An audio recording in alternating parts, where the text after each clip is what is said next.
नमस्कार दोस्तों, हम आज आप लोगों को फगुआ गीत सुनाने जा रहे हैं। तो चलिए सुनिए, हम आप लोगों को फगुआ गीत सुनाने जा रहे हैं।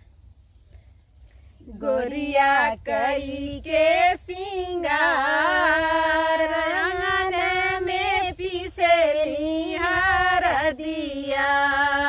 गोरिया कई के सिंगार अंगना में पिसेली हरदिया। गोरिया कई के सिंगार अंगना में पिसेली हरदिया।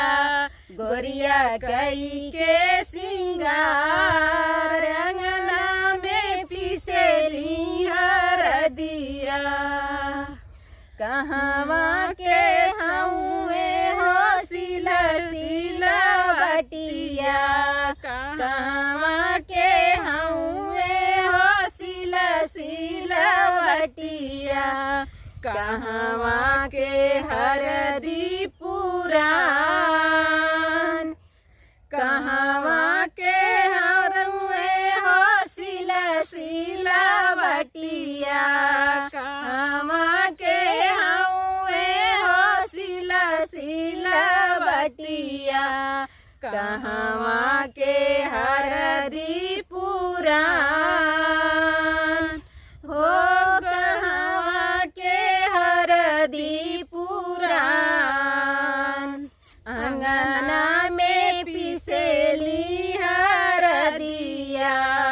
गोरिया कई के सिंगार अंगना में पिसेली हरदिया।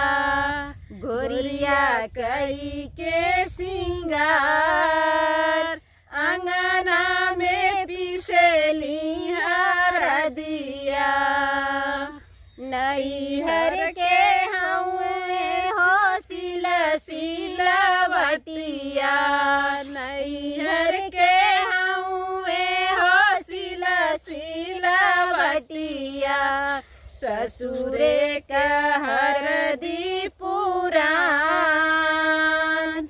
ससुरे का हरदी पुरान आंगन में पिसेली हरदिया। गोरिया कई के सिंगार आंगना में पिसेली हरदिया। गोरिया कई के सिंगार अंगना में पिसेली हरदिया। गोरिया कई के सिंगार अंगना में पिसेली हरदिया। गोरिया कई के सिंगार अंगना में पिसेली हरदिया। गोरिया कई के सिंगार अंगना में पिसेली हरदिया। तो दोस्तों ये गीत कैसी लगी कमेंट करके हमें जरूर बताइएगा। फिर मिलेंगे अगले गीत में। तब तक के लिए बाय बाय।